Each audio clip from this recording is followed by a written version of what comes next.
Hello and welcome to today's Cambridge University Press ELT webinar, Strategies for Teaching Critical Thinking More Effectively, presented by Chris Sowton. I'm Simon Wright from Cambridge University Press, and I'll be moderating today's session along with my colleagues Eve Lloyd and Sarah Stokes. This webinar is part of a series of academic webinars running from today. This is the first day. We've just had one half an hour ago, and this is running all week until the 2nd of November. So to find out further information on these other talks and to sign up to the talks, please visit cambridge.org/academic-english, where you'll see a box advertising the conference with a link. During the webinar today, you'll be able to hear our speaker and to see his slides, but you won't be able to see Chris himself. You won't need a microphone, and if you want to ask a question, please could you use the chat box that you should be able to see on the screen that everybody's using at the moment. I'll make sure that we put a few questions to Chris at the end of the session today. A recording of today's webinar will be on the conference registration page in about a week's time. The register button where you register for the talk should be replaced by a watch again button if you want to do so. You will be able to download a certificate of attendance for today's webinar from a link that will appear on the screen at the end of the session. So I'm very pleased to welcome Chris as today's presenter. Chris is an experienced teacher, trainer and materials writer in the field of English language. He worked for many years teaching EAP at British universities, primarily Cambridge and King's College London, and has written extensively in the field. He is now an international education consultant. So, over to you, Chris. Thank you very much, Simon, and it's great to be with you all here today, wherever you are in the world. I hope very much you find today's talk interesting and stimulating, but most importantly, that it has a direct impact on your day-to-day work, whether that's in the ELT classroom or elsewhere. I've divided today's 30-minute session into four main areas. So why is critical thinking important? And then moving on to thinking about some of the challenges of embedding critical thinking within classroom practice. Then I'll present 10 tips, strategies, ideas for delivering critical thinking more effectively in the classroom. And then for the last few minutes, looking at some examples of some of the writing which Simon just mentioned from Unlock, a Cambridge course, and the second edition of that course, which is coming out in January 2019. So to start with then, just taking a little bit of a step back before going too deep into the subject matter, and thinking about critical thinking from a wider perspective and why it's important both generally but also specifically within the field of EAP. So there is of course the instrumental value of critical thinking for gaining entry to universities and for performing well in IELTS and other standardized English assessment tests. There's also the benefits which critical thinking skills can yield in a marketplace where not only jobs but the very nature of work itself is in a rapid state of flux. And also I think it's an important point to think about, there's also the social justice value of critical thinking, where better critical thinking skills can be used as a tool for good and for a more harmonious and empathetic society. When thinking about critical thinking, there's of course one name which comes up very frequently, and that's Benjamin Bloom and his taxonomy that is still very much an immovable fixture in many teacher training programs in many countries. And whilst his ideas have not remained fixed in concrete, they are still very influential across the world in the 60 years since he developed this.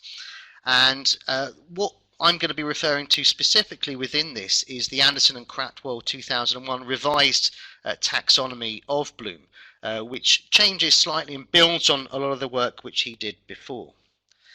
And this pyramidal structure of Bloom, there are also other conceptualizations of Bloom that I think are also useful to look at, one of which is presented here. So it was an alternative way of looking at Bloom and the 6 components of his skills. So remembering, understanding, applying, analysing, evaluating, and creating. So this very much looks at critical thinking in a less hierarchical way, that the skills, the components are working together all the time. Another structure to look at is this one here. Here the focus is much more on creating, but it looks very much at how all of the different skills and components can work together as cogs to turn the overall goal of creation. And so these ideas are very much present in the conceptualization which we use in the second edition of Unlock here. So here we see the relationship between the different skills. There's no hierarchy in the same way as in the original pyramid. All the skills are working together alongside of each other. There is this division between lower order thinking skills and higher order thinking skills, but they are very much seen as equals, working together side by side. And I think the visualization that is given here also breathes life into these ideas, makes them real for both students and for teachers alike. Another way that the relevance of critical thinking has been focused on in recent Cambridge publications, a movement away from the rigid six-level taxonomy of Bloom, is linking it with more common everyday language and showing the relevance and importance of these concepts not only in the academic world but in day-to-day life as well. So for students, especially lower level students who often find critical thinking challenging, for example those who are A1 or A2 on the CEFR, the concept of evaluation might be a difficult one to understand. But if those ideas can be presented in the form of more relatable content, such as deciding, rating, choosing, recommending, justifying, assessing and prioritizing, then it becomes much more straightforward and easy to conceptualize for them. And I think making constant reference to these illustrative verbs in class when doing these activities can have a huge impact. Another reason why critical thinking is so important for students today is because of the very close links that it has with digital skills. Here is a reference here where I got this from, and I think it's a very interesting rendering of Bloom in the modern age, the Bloom's digital taxonomy. And this really places Bloom within the 21st century, making explicit the link between critical thinking and digital literacy. So if we just take an example looking at creating here, some of the illustrative verbs associated with that include animating, designing, podcasting, programming, simulating, video blogging, and wiki building, amongst many others. And I think, again, the more we can talk about this with our students, the more relevant they will see critical thinking as being. And as I referenced before, the way that work is changing constantly, I think we need to focus on these aspects more and more in the classroom. And this link between critical thinking and digital literacy is taken forward even further by a recent and very interesting piece of work by Cambridge University Press, which is the Cambridge Framework for Life Competencies, the CFLC. And the central question which the CFLC looked to address was how we can prepare our students to succeed in a world that is changing fast. And as you can see here, it's really looking at how people can work together more effectively, how people can think creatively and solve problems, communicating views more effectively, and maintaining a positive mindset in an increasingly complex world. So this is really yielding the value of critical thinking, not seeing it as something discrete and on its own and out there, but as something which is firmly embedded within good academic practice and good ELT and specifically EAP practice. The different components of the Cambridge framework then we can see here, so critical thinking and digital literacy, which we've already talked about, but also creativity, learning to learn, so actual strategies for how you learn, communication, collaboration, emotional development, and social responsibilities.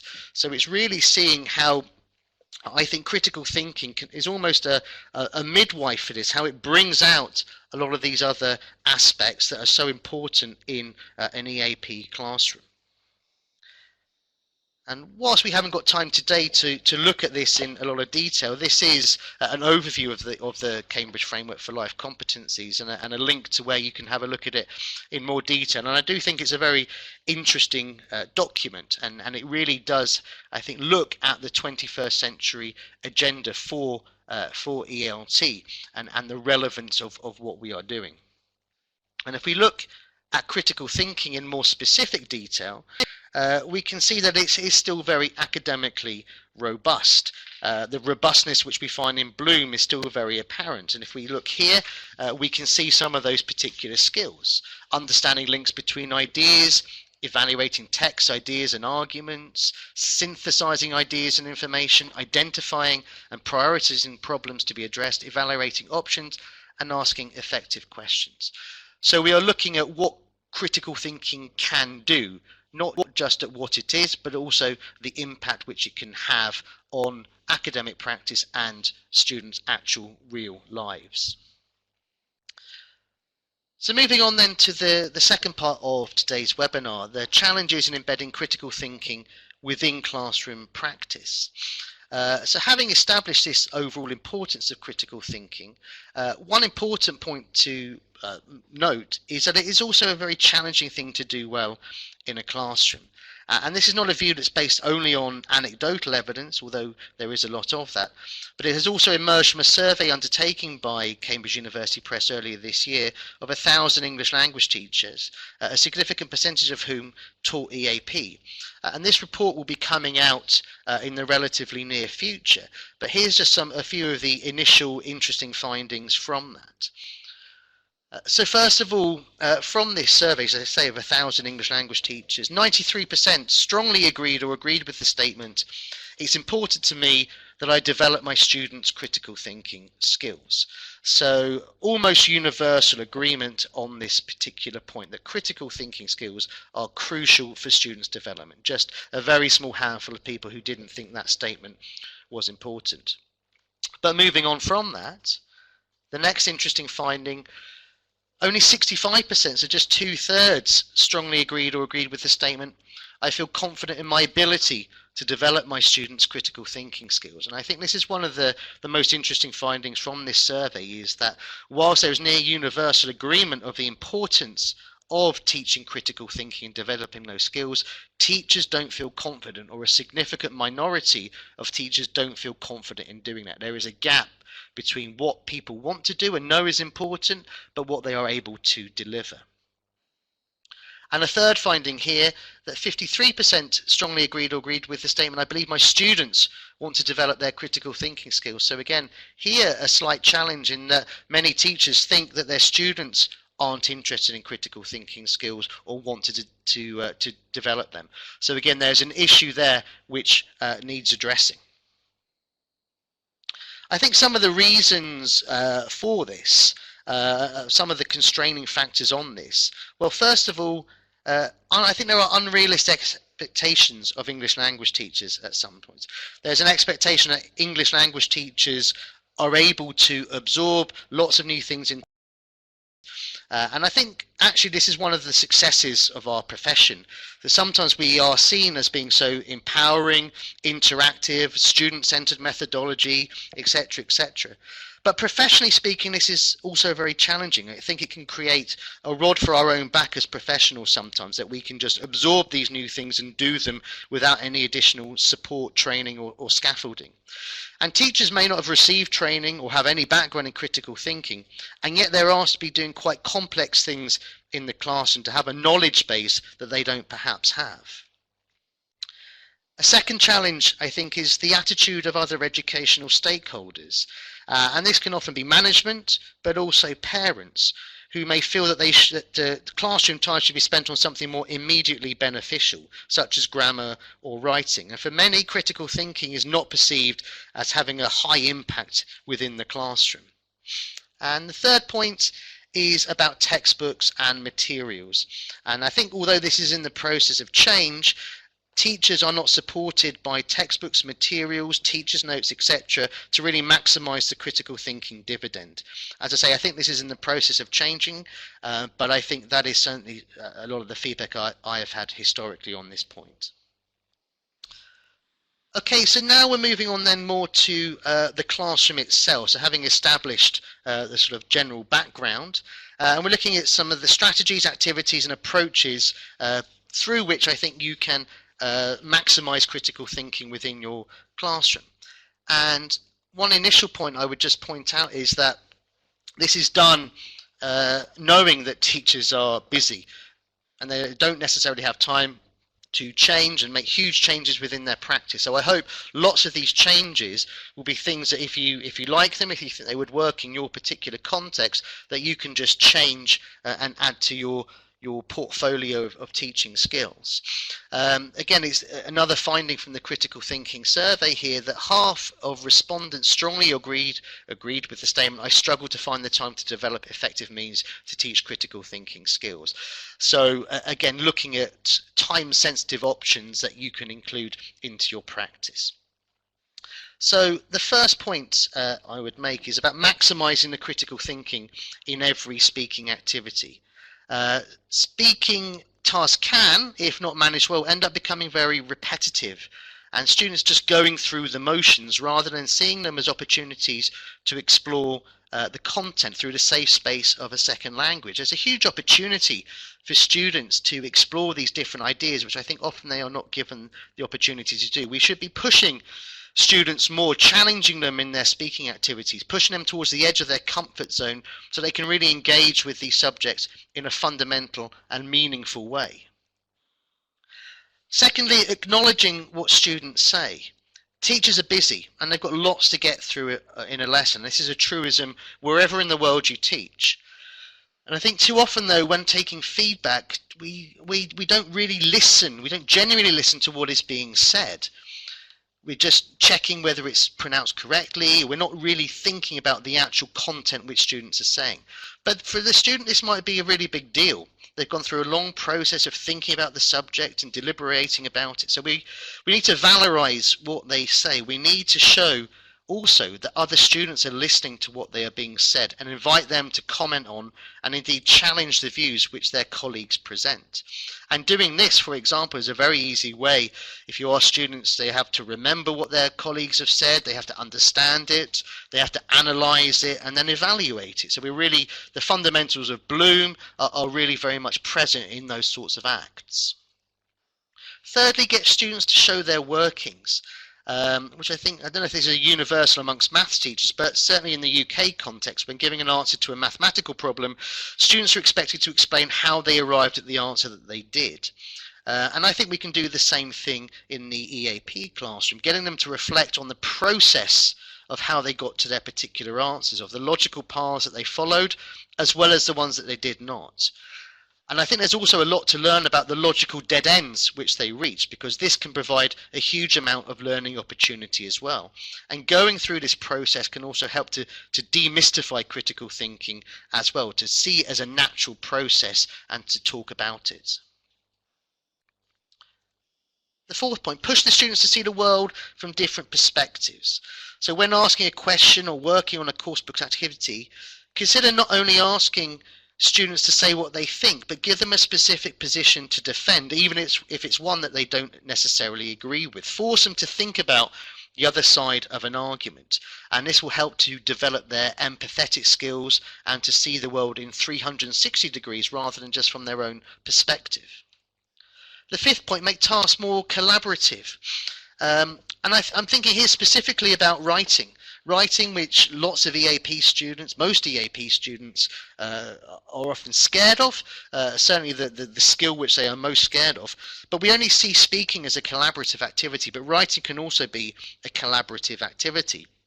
One example of this that I've done in my own EAP classroom is to co-construct academic texts. So you give students a particular title. Every student writes an introduction.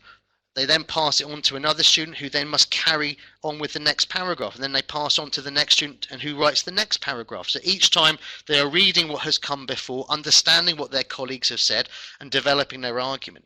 So this can be a way of, again, demystifying academic writing, increasing the levels of critical thinking and helping students who are terrified at the idea of creating a whole text. Sixth point, don't do things which are conceptually hard and linguistically hard simultaneously. I think students can often be demotivated by having to do critical thinking activities which are far above their linguistic ability. And this can also create negative washback with you as a teacher as well. And for me, I think there's actually a strong case for using the L1 as a bridge or a scaffolding in these cases.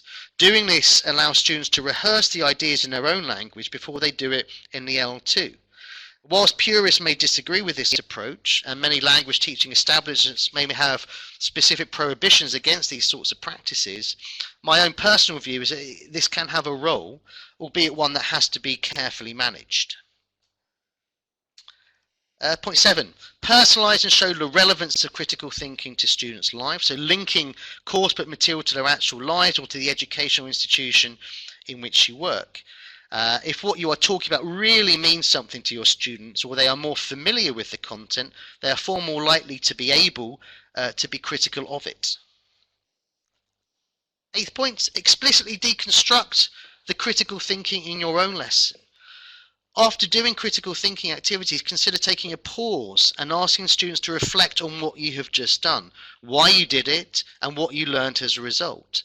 And doing this will also help to normalize critical thinking as a regular part of the practice in your classroom.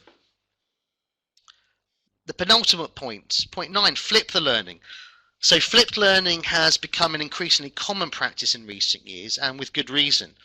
And in flipping the learning, you give more opportunity to students to practice and develop their critical thinking skills in a real-life situation.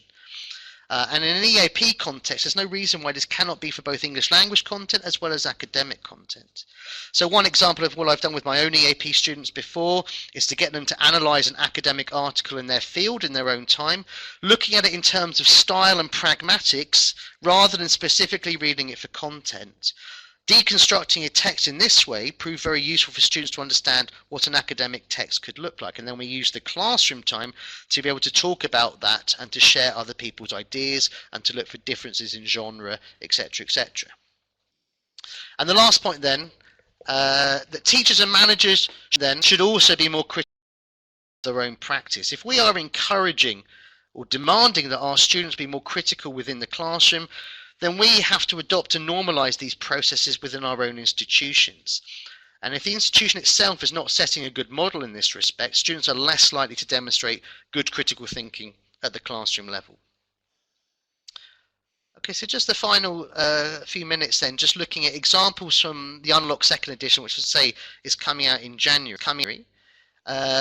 Here are the books, and the first thing to notice is the titles of these books. So that's been one major change since the first edition. They all have critical thinking in the title, which again is showing the importance that Cambridge see that critical thinking has within ELT and EAP more specifically. Here's some sample extracts from the book. So here, Unlock Your Knowledge at the beginning, an introductory section. So here, for example, you can see question 1. Students are being asked to remember information and to show that they're not blank slates by asking what exams the students in your country have to take. Second question, we're personalising and giving them agency.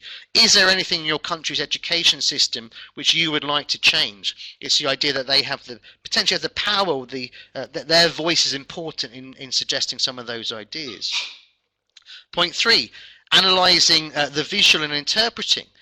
So looking at the photo, what kind of technologies is the student using? There's no specific answer that we're necessarily gearing towards. We are asking the students to really reflect on what is there and to give their own views on that. And then point 4, learning to do a specific skilled job, such as a machine repair or farm work and so on. Here we're asking them to evaluate and allowing them ways to think in ways which may not be common in their own academic environment. Another example here for some pre-video tasks. Well, first, hand side there, the explicit nature of what is being done, activating your knowledge, predicting content using visual. So we're not hiding what we are doing in the classroom. We're saying this is what you're doing. So students are learning those skills as well and are aware of it. Then going from also with the questions in part 2 there, we're going from general to specific, from concrete to abstract, to mirror the way in which we think.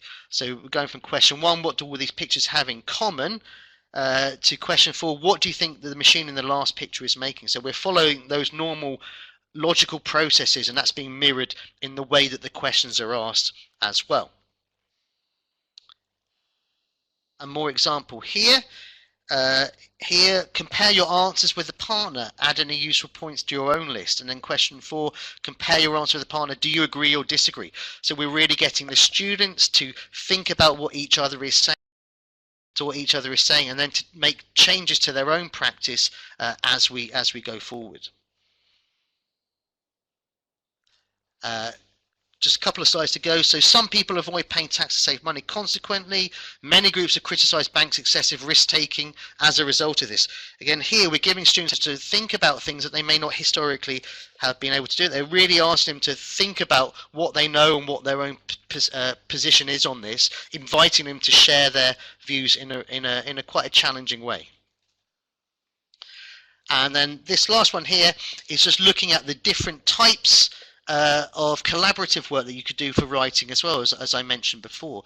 So here would be a perfect opportunity where different students can add, can write, and can construct a text together. Okay, so I had to rush that last bit rather slightly, but there's a few questions here, and I know Simon's keen to get on with that. So great, thanks a lot, Chris. Thanks for that session. Yes, please do type in any questions you may have into the chat box now. We've got about 5 minutes remaining. We can put a few questions to Chris. Let's just have a look in the box already, see what we've got here. Yes, first question is about assessing critical thinking skills. There's a question from Sarah. She says, how do you assess critical thinking skills? How do you evaluate students' critical thinking skill development? Sarah, actually, here's one more slide, which I was going to go on to. Perfect time. So I think one very important thing for students to do is for them to reflect on it themselves. So here again in Unlock there is these can-do statements where they are invited to evaluate their own performance. So here they can rank that and they can compare that, and I think what's really important in that sort of situation is that they give reasons for that. So if they think they can do something very well, they need to give reasons for that. So the very act of doing it, they are critically thinking as well. But also if they don't feel so confident in that, then they can identify strategies, or you can assist them in identifying strategies how they can. In terms of assessment more widely with critical thinking skills, my own view would be we don't necessarily need to assess them as something independent. I think it's about seeing the results of critical thinking within essays, within presentations, etc., etc. So it's really seeing the evidence of that. Are they synthesizing different ideas together? Are they showing how they can compare and contrast? Are they able to show all of those things? So rather, I wouldn't look to maybe assess it critical thinking is something discrete, but looking more widely at is it doing the job which we want critical thinking to do? Thank you. Interesting question here from Pamela. What is the best way, it's just gone off my screen, let me find it again, there we go. What is the best way to encourage students who are reluctant to offer their opinions, maybe due to cultural differences? Yeah, I think that's a really interesting challenge, which I know lots of teachers can face. I mean, I think you will know best in your classroom. I think it can often be very much the sort of personal relationships that you have with your students. I think one important way of doing that is for us as teachers to put ourselves in a place sometimes where we are perhaps vulnerable and where we perhaps we don't know what the answer to a particular question is, or to say there's advantages and disadvantages of something in particular as well. Is to really create an atmosphere within your classroom where students feel confident to share their views in that particular space, and it may be starting off very slowly and building that up over time. But I would say one thing I've done before, which I think if you work particularly in a monolingual environment, is to encourage students perhaps to do that in L1 to start with. they can develop their confidence to express those ideas conceptually, and then you can move on to the linguistic part after that. So I think that scaffolding can be very important. We're building them up, we're building them up, we're building them up, and then piece by piece we can start to withdraw that scaffolding. But I think a big part of it is the tone which is set by the teacher within their own particular environment. Okay, thanks. Time just to think another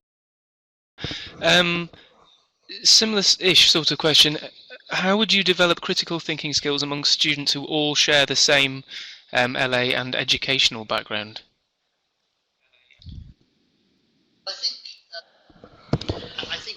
I think it's to treat the classroom as a series of individuals is the key thing there, and to recognize that everybody within a class of 10, 20, 30 students, whatever it is, everyone there is an individual, has their own particular views on some things. They may have shared views on particular things because of their shared cultural background, but that doesn't mean they don't have their own individual take on particular. So again, I think it's a similar answer to the last one. It's encouraging the opportunity within a classroom for individuals to be able to express themselves, to feel that they and again, it's about valorizing what they say, it's about accepting what they say, it's about being interested and listening to what they say. I think that's very important, to encourage people to be individuals in that. Okay, thank you. Final question. I think we just got time to squeeze one more in. What about a question from Ayman? What about the time that should be given to critical thinking? I think that's sort of, how much in a lesson. Yeah. Again, I would not look to I wouldn't necessarily think of it in those sort of terms. I would look to try and make critical thinking embedded, integrated within your normal practice. So I wouldn't say we're going to do 15 minutes of an hour lesson on critical thinking and so on. I would say it's important to try and normalize it wherever it's possible to use it and then to do it. And I think there's opportunities in every speaking activity, for example, that you do for critical thinking to take place. So again, I think maybe what we're in the process of changing away from is teaching critical thinking as something discrete and individual to something which is more embedded and integrated in regular EAP practice. So yeah, I would perhaps turn the question on its head and not look at it in those terms, but look to say, how can I maximize it within the language teaching? Excellent. Thank you very much for that. Lots of nice comments and thank yous coming through. So a big thank you to everybody that's attended today. I'm afraid that's all we've got time for, but for further details of other webinars in this series running from today, this is the first day, until the 2nd of November, please go to cambridge.org/academic-english.